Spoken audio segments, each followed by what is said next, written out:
ಇನ್ನು ಜೈಲಲ್ಲಿ ಸಪ್ಪೆ ಊಟ ತಿಂದು ನಾಲ್ಗೆ ರುಚಿ ಇಲ್ಲದೆ ಪವಿತ್ರ ಗೌಡ ಕೂಡ ಒದ್ದಾಡ್ತಾ ಇದ್ದಾರೆ ಅಂತ ಹೇಳಲಾಗಿದೆ. ಪವಿತ್ರ ಗೌಡ ಕೂಡ ಮುದ್ದೆ ಊಟ ಅಷ್ಟೇ ತಿಂದುಕೊಂಡು ಸಿಕ್ಕಾಪಟ್ಟೆ ಸೊರಗಿ ಹೋಗಿದ್ದಾರಂತೆ. ಪವಿತ್ರ ಕೂಡ ಕೋರ್ಟ್ ಮೆಟ್ಲೇರಿದ್ದಾರೆ. ಯಾಕೆ ನೋಡಿ.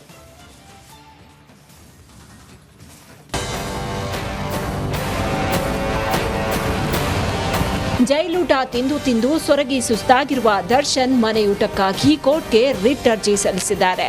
ಪರಪ್ಪನ ಅಗ್ರಹಾರದಲ್ಲಿ ಸಿಗುವ ಮುದ್ದೆಯೂಟ ತಿನ್ನೋಕಾಗದೆ ಸುಸ್ತಾಗಿದ್ದಾರೆ. ಹೀಗಾಗಿ ರುಚಿಯಾದ ಮನೆಯೂಟ ಸವಿಯೋದಕ್ಕೆ ಅನುಮತಿ ನೀಡುವಂತೆ ದರ್ಶನ್ ಕೋರ್ಟ್ಗೆ ರಿಟ್ ಅರ್ಜಿ ಸಲ್ಲಿಸಿದ್ದಾರೆ.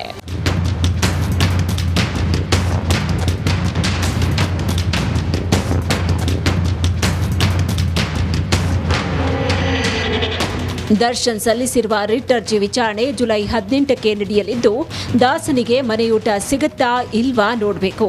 ಈ ಮಧ್ಯೆ ಕಾಟೇರನ ಗೆಳತಿ ಪವಿತ್ರ ಗೌಡ ಕೂಡ ತನಗೂ ಮನೆಯೂಟ ಬೇಕು ಅಂತ ಅರ್ಜಿ ಸಲ್ಲಿಸುವ ಸಾಧ್ಯತೆ ಇದೆ. ಜೈಲೂಟ ತಿಂದು ತಿಂದು ರುಚಿ ಕಳೆದುಕೊಂಡಿರುವ ಪವಿತ್ರ ಗೌಡ ಮನೆ ಊಟ ಬೇಕು ಅಂತ ವಕೀಲರ ಮುಂದೆ ಅಳಲು ತೋಡ್ಕೊಂಡಿದ್ದಾರೆ. ಹೀಗಾಗಿ ಪವಿತ್ರ ಗೌಡ ಪರ ವಕೀಲರು ಇವತ್ತು ಮನೆ ಊಟಕ್ಕಾಗಿ ರಿಟ್ ಅರ್ಜಿ ಸಲ್ಲಿಸುವ ಸಾಧ್ಯತೆ ಇದೆ. ಜೈಲಿಂದ ಹೊರಗಡೆ ಇದ್ದ ವೇಳೆ 3 ಹೊತ್ತು ರುಚಿಯಾದ ಊಟ ಸೇವಿಸಿ ಮೈ ಕೈ ತುಂಬಿಕೊಂಡು ಬಿಂದಾಸಾಗಿದ್ದ ದರ್ಶನ್ ಹಾಗೂ ಪವಿತ್ರ ಗೌಡ ಫುಲ್ ಸೊರಗಿದ್ದಾರೆ.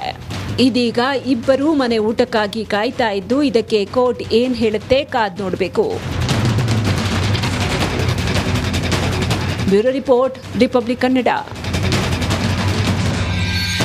ಎಕ್ಸರ್ಸೈಸ್ ಮಾಡಿಕೊಂಡು ಜಿಮ್ ಮಾಡಿಕೊಂಡು ಭಾರಿ ಫಿಟ್ನೆಸ್ ಮೇಂಟೈನ್ ಮಾಡಿದ್ದಂತಹ ದರ್ಶನ್ಗೆ ಈಗ ತಮ್ಮ ಆರೋಗ್ಯದ ಚಿಂತೆ ಆಗ್ಬಿಟ್ಟಿದೆಯಂತೆ. ಯಾವಾಗ ಮತ್ತೆ ಆ ಥರ ಎಕ್ಸರ್ಸೈಸ್ ಮಾಡಿಕೊಂಡು ಫಿಟ್ ಆಗಿರ್ತೀನಿ ಅಂತ ಕಾಯ್ತಾ ಇರೋ ಹಂಗಾಗ್ಬಿಟ್ಟಿದೆ ಪರಿಸ್ಥಿತಿ ಅಂತ. ಆದರೆ ಜೈಲಲ್ಲೇ ಅದಕ್ಕೆಲ್ಲ ವ್ಯವಸ್ಥೆ ಮಾಡ್ಕೊಳ್ಳೋಕೆ ಒಂದು ಪ್ಲಾನ್ ಮಾಡಿದ್ದಾರಂತೆ ದರ್ಶನ್. ಏನದು ಪ್ಲಾನ್ ನೋಡಿ.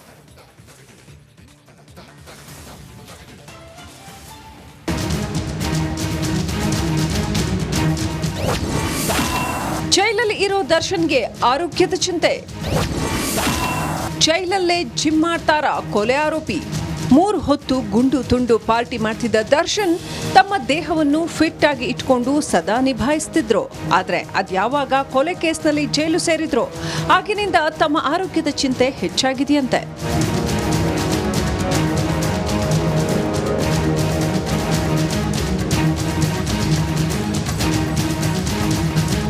ಹೀಗಾಗಿ ಜೈಲ್ನಲ್ಲೇ ಜಿಮ್ ಮಾಡೋಕೆ ದರ್ಶನ್ ಪ್ಲಾನ್ ಮಾಡ್ತಿದ್ದಾರಂತೆ. ಜಿಮ್ ಮಾಡೋಕೆ ಬೇಕಾದ ವಸ್ತುಗಳನ್ನ ತರಿಸಿಕೊಂಡಿದ್ದಾರೆ ಅಂತ ಹೇಳಲಾಗ್ತಿದೆ. ಜೈಲು ಸಿಬ್ಬಂದಿಗಳ ಜೊತೆ ಸೇರಿ ಕೊಠಡಿಗೆ ಬಂತ ಜಿಮ್ ವಸ್ತುಗಳು ಅನ್ನೋ ಅನುಮಾನ ಕೂಡ ಶುರುವಾಗಿದೆ.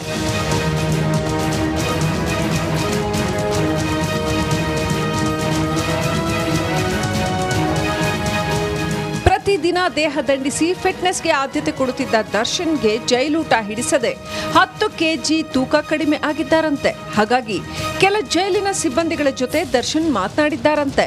ತನಗೆ ಬೇಕಾದ ಜಿಮ್ ವಸ್ತುಗಳನ್ನ ತರಿಸಿಕೊಂಡಿದ್ದಾರಂತೆ.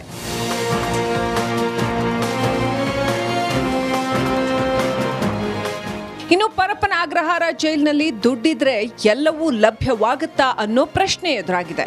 ಈಗಾಗಲೇ ಜೈಲಿನಲ್ಲಿ ರಾಜ್ಯಭಾರ ನಡೆಸ್ತಾ ಇರೋ ಕೆಲವು ರೌಡಿ ಶೀಟರ್ ಮೂಲಕ ದರ್ಶನ್ ಸಂಪರ್ಕ ಸಾಧಿಸುತ್ತಿದ್ದಾರಂತೆ. ಜೈಲಿನಲ್ಲಿ ಅಧಿಕಾರಿಗಳನ್ನ ಮೀರಿ ಮೆರಿತಾ ಇರೋ ರೌಡಿ ಶೀಟರ್ಗಳಿಂದ ಎಲ್ಲವೂ ಸಾಧ್ಯ ಅನ್ನೋ ಮಾತುಗಳು ಕೂಡ ಕೇಳಿ ಬರ್ತಿವೆ. Bureau report, Republic Kannada. ಇದು ವಾಲ್ಮೀಕಿ ಹಗರಣದ ಬಿಗ್ ಎಕ್ಸ್ಕ್ಲೂಸಿವ್. ಇಷ್ಟು ದಿನ ನಾವು ವಾಲ್ಮೀಕಿ ಹಗರಣದಲ್ಲಿ ಯಾರು ಇದನ್ನೆಲ್ಲ ಮಾಡಿದೋನೋ ಅಂತ ಬೃಹತ್ ಆದ ಪ್ರಶ್ನೆ ಇತ್ತು. ನಕಲಿ ಅಕೌಂಟ್ಗಳನ್ನ ಸೃಷ್ಟಿ ಮಾಡಿದ್ಯಾರು ಅನ್ನೋಂಥ ಪ್ರಶ್ನೆ ಇತ್ತು. ಇಡೀ ಹಗರಣದ ಸೂತ್ರಧಾರಿ ನಾಗೇಂದ್ರ, ನನ್ ಅದರ್ ದೆನ್ ಮಾಜಿ ಸಚಿವ ನಾಗೇಂದ್ರ ಅನ್ನೋಂಥದ್ದು ಗೊತ್ತಾಗ್ತಾ ಇದೆ.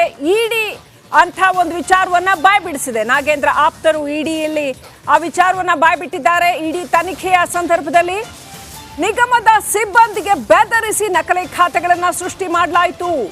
ಇಡಿ ತನಿಖೆಯ ವೇಳೆ ನಾಗೇಂದ್ರ ಆಪ್ತರು ಬಾಯ್ಬಿಟ್ಟಿದ್ದಾರೆ. ಯಾರೇ ಕೇಳಿದ್ರು, ಯಾರೇ ಮೈಕ್ ಹಿಡಿದ್ರು ನಾಗೇಂದ್ರ ಅವ್ರು ನಂಗೇನು ಗೊತ್ತಿಲ್ಲ ಅಂತ ಇದ್ರು. ಇವತ್ತು ನೋಡಿದ್ರೆ ಅವರೇ ಸೂತ್ರಧಾರಿ ಅನ್ನೋ ಅಂತ ಮಾಹಿತಿ ಬರ್ತಾ ಇದೆ. ಇಡಿ ಅದನ್ನ ಹೇಳ್ತಾ ಇದೆ. ಈ ಬಗ್ಗೆ ಇನ್ನಷ್ಟು ಅಪ್ಡೇಟ್ ಪಡ್ಕೊಳ್ಳೋಣ. ನನ್ನ ಸಹೋದ್ಯೋಗಿ ನಾಗೇಂದ್ರ ಬಾಬು ಕನೆಕ್ಟ್ ಆಗಿದ್ದಾರೆ. ನಾಗೇಂದ್ರ ಬಾಬು, ಇಡೀ ಪ್ರಕರಣದ ಸೂತ್ರಧಾರಿ ನಾಗೇಂದ್ರ ಅನ್ನುವಂಥದ್ದು ನಕಲಿ ಅಕೌಂಟ್ಗಳನ್ನ ಸೃಷ್ಟಿ ಮಾಡಿದ್ರು ಸಿಬ್ಬಂದಿಯನ್ನ ಬೆದರಿಸಿ ಅಂತ. ಅಲ್ಲಿಗೆ ನಾಗೇಂದ್ರ ಬಾಬು ಬಹಳ ದೊಡ್ಡ ಕರ್ನಾಟಕದ ಬೃಹತ್ ಹಗರಣ ಒಂದರ ಒಳಹೂರ್ಣ ಬಿಚ್ಚಿ ಬಿದ್ದಂತಾಗಿದೆ. ಏನ್ ಹೇಳ್ತೀರಿ?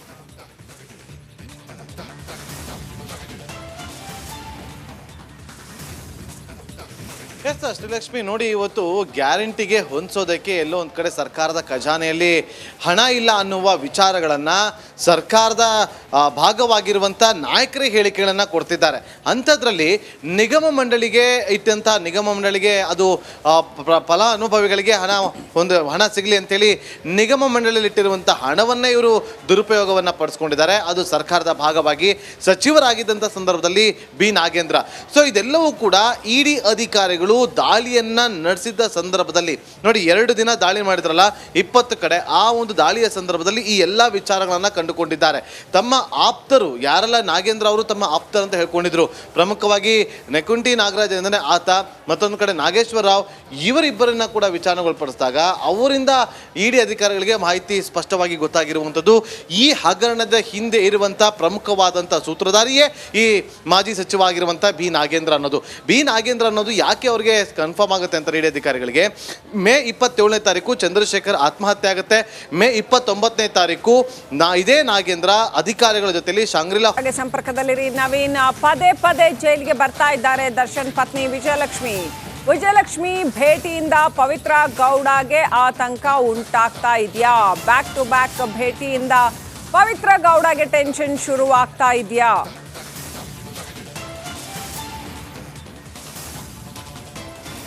ಎಸ್, ನವೀನ್ ಕನೆಕ್ಟ್ ಆಗಿದ್ದಾರೆ. ನವೀನ್, ಮತ್ತೊಂದು ಕಡೆ ವಿಜಯಲಕ್ಷ್ಮಿ ಪದೇ ಪದೇ ಭೇಟಿಗೆ ಬರ್ತಾ ಇದ್ದಾರೆ ದರ್ಶನ್ ಅವರ ಭೇಟಿಗೆ ಅಂತ. ಪವಿತ್ರ ಗೌಡಗೆ ಆತಂಕ ಆಗ್ತಾ ಇದೆಯಾ ಅಂತ. ಈ ಇಡೀ ಪ್ರಕರಣ ಆದ ಮೇಲೆ ಪವಿತ್ರ ಗೌಡ ಹೇಗಿದ್ದಾರೆ, ಅವ್ರ ಬಗ್ಗೆ ಏನು ಡೀಟೇಲ್ಸ್ ಇದೆ?